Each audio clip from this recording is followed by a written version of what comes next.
In Maidstone, Peter's stripping the chair in preparation for its revamp. That's where Arthur's probably chatting about something.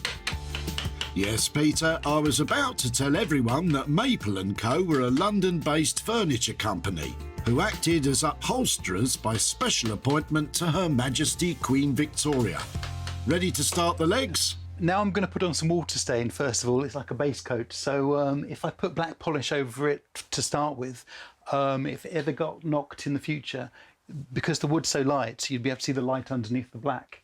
But if I put some water stain on there first, if it does get scratched, it'll be black underneath. Very clever. With the dark stain applied, Peter is drying it with a hot air gun, applying sanding sealer and then going over it with a fine sandpaper.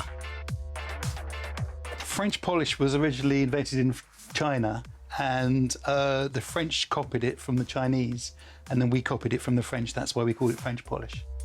Very informative, Peter, but that was one of my facts.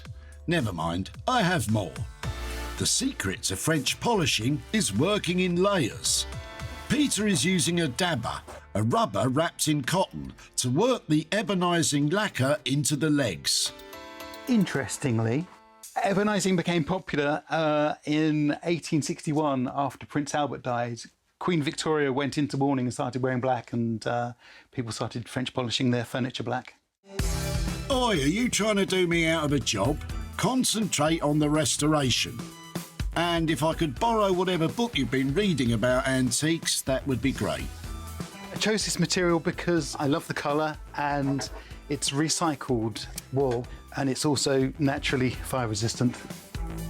Peter is adding a layer of polyester to smooth the back of the chair before turning his attention to his handmade buttons.